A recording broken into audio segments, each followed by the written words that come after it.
Well, hello my friends. I know it's been a long time. Actually, it's been so long that I don't even know if I still know how to use the lathe. But, as some of you know, I been out in California doing a job, and it took me 6 weeks, and then I had my baby daughter's wedding to go to in Idaho. So, doing a lot of flying back and forth between California, Florida, Idaho, Florida, back to California, and I've been back for 2 weeks. And during those 2 weeks, it's not to say that I have not been at the shed, but I can tell you, and I tried putting a video together actually. I'll show a little bit of what was going on during that time.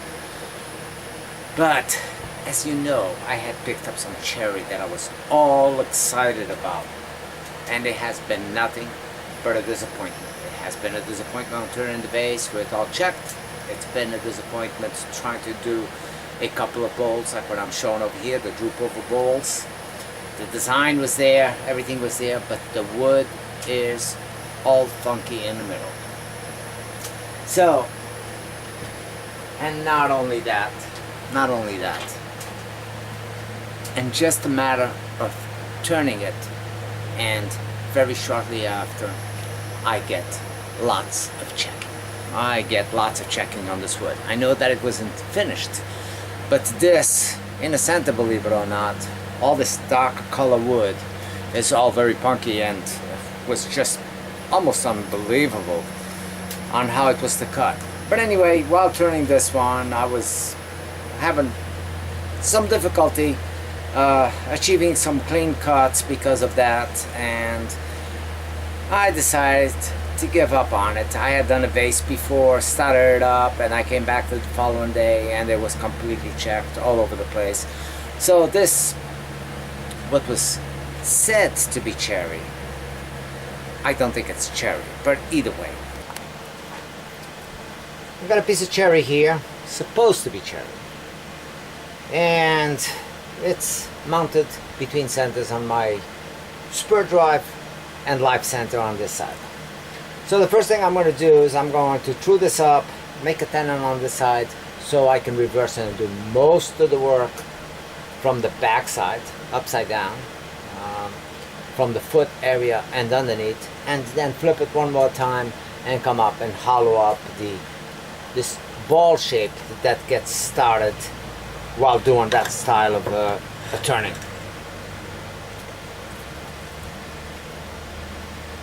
So I got the piece. It looks fairly balanced on here. I'm gonna start, like I said, making that ball shape and possibly true up this bottom a little bit for a double tenon. I will see as I go.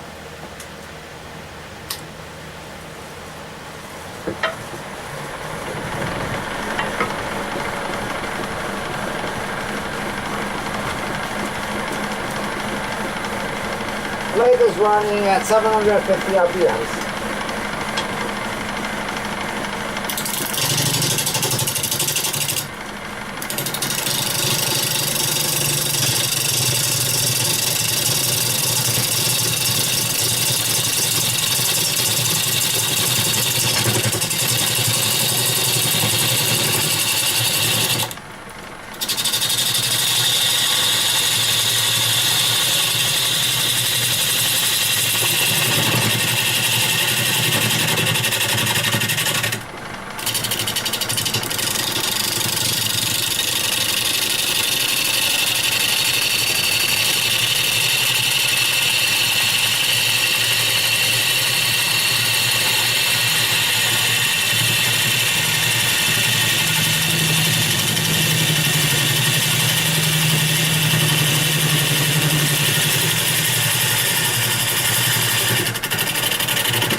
bit of checking going on in this.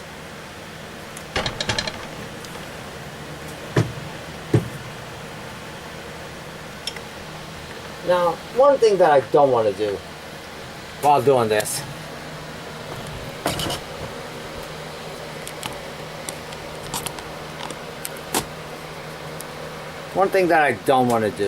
is leave this sharp edge that's over here. I don't know if you can see that.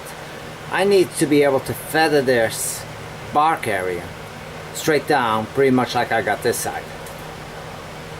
I want this to be about 2/3 of the overall, so I want to come down a little bit further on this to give it enough of a droop over on the thing. Now this one is a little bit regular shaped, just a little oblong, no real character to this, which is a little bit disappointing to me. So, but I will do the best with what I got on this particular branch.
Okay, so I got this fairly true. I don't have to worry about that.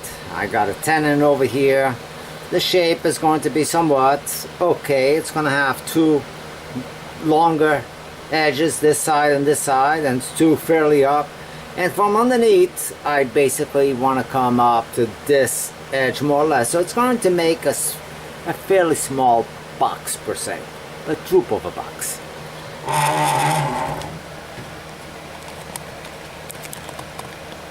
So it's time to get it off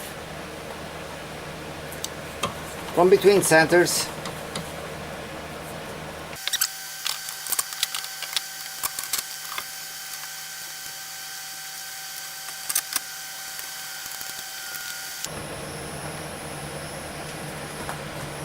Bring my live center back in.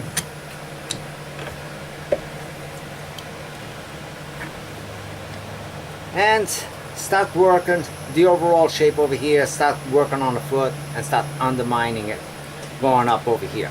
Now I don't want to make the foot too big because it will stop me from being able to turn once I get inside here. So I'm going to size that foot more or less, and it's fairly close on centered. I'm not worried about that. Just going to take a little bit more anyway.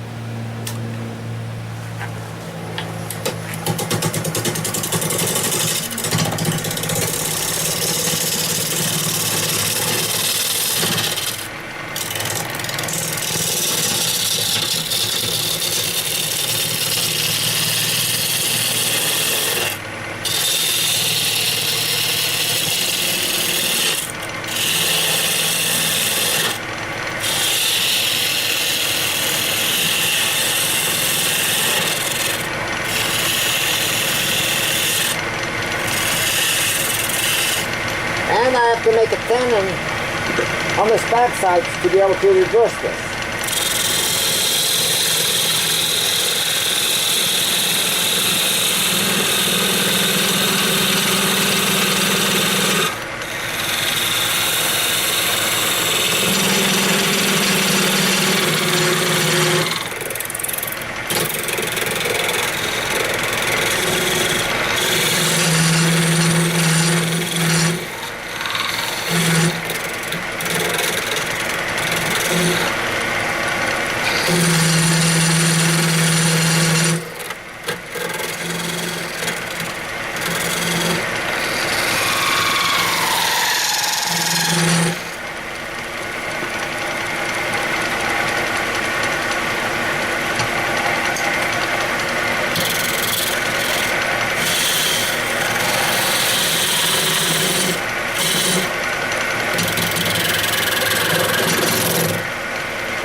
Looks like a good size tenon to me.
So that's as far as I want to go. Just shave it up a little bit, but on this edge. I don't want to go and lose the spark.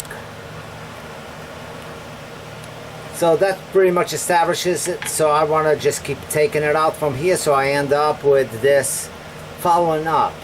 And this automatically follows up because the offset, this piece is deeper. So the further in I go, of course, and cutting on this area right here, I'll only be cutting here, but not necessarily cutting on this spot.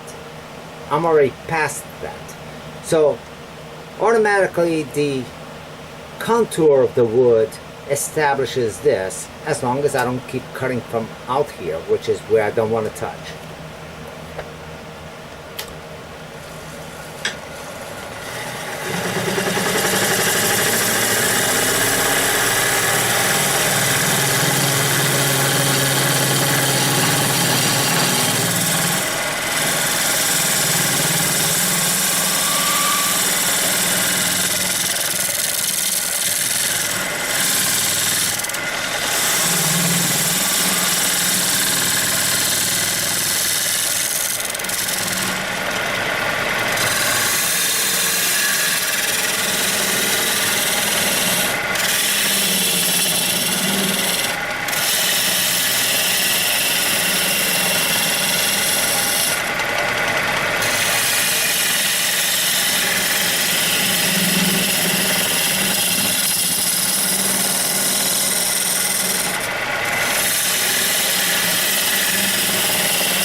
Now, I don't know if you can see this.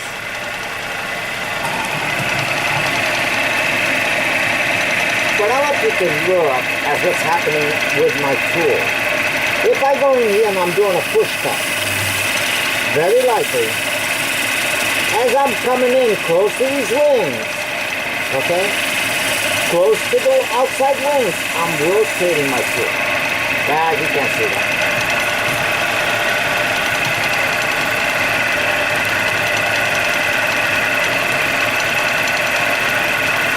So, start it off with a bevel, grab a little bit of an edge, push it in there, and be watching what's happening in the front of this tool and that edge.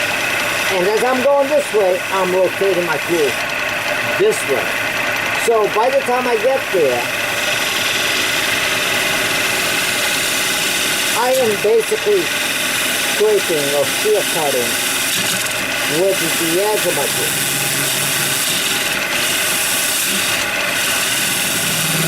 Flipping on my cup, that's what you see happening there, but see, I'm almost parallel, flipping back with the edge of my, outside edge of my bowl.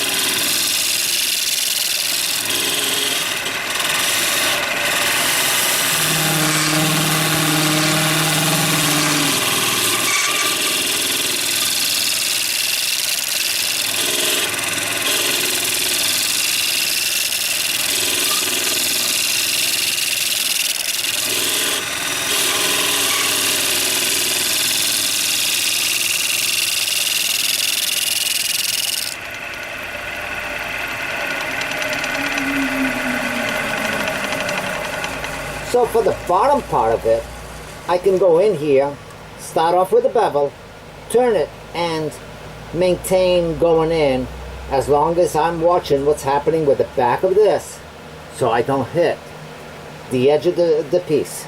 So I still got a little bit to take out here because I got white wood showing instead of bark. So I'm going to shear scrape this area right here a little bit more and go a little bit deeper on this area. Also, as I take a little bit more of this, I want to keep working that area to take a little bit more of this area as well.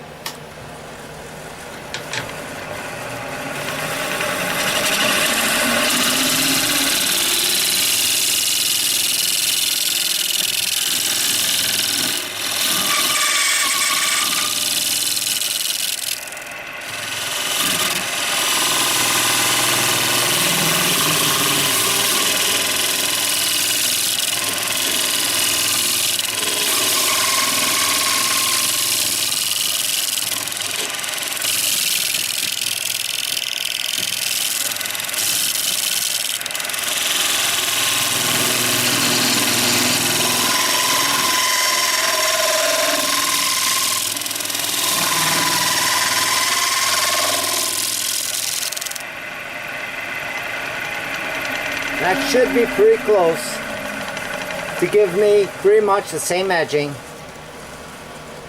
Pretty close, not there 100%, but you can see that I'm pretty close all the way through from here to here. So just gotta go a little bit more on this area.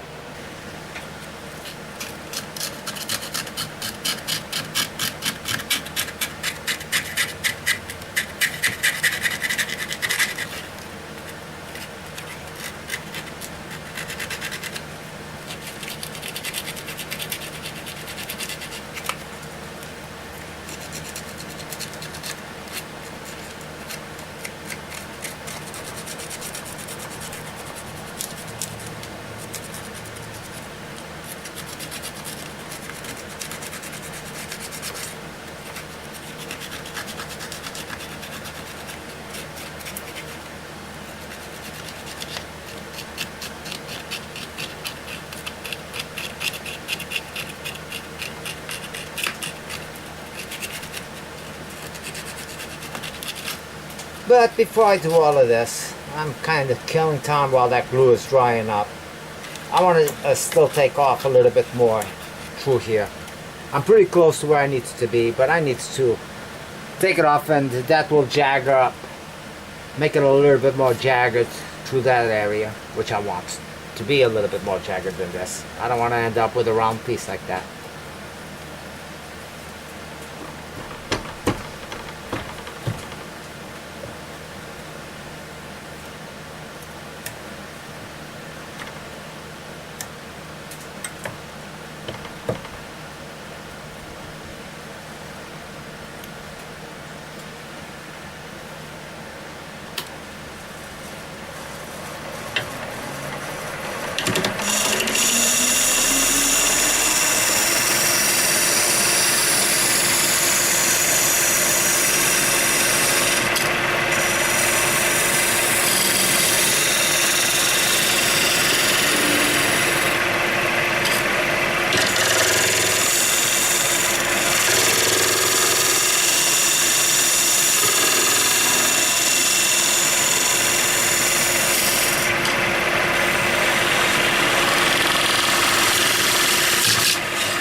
Now this piece is rather small, so I'm also going to shrink down the size of the foot.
Undermining the foot a little bit, and later on when I'm drawing at the bottom, actually it has to be at the end, once I curl out the top edge of this. Now at this point I can sand this. I can get this bottom sanded up. These cuts don't look too bad. Clean up this bead a little bit here, and go with a stick in here and clean up some of this upper edge.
So I am pretty much ready to flip this over.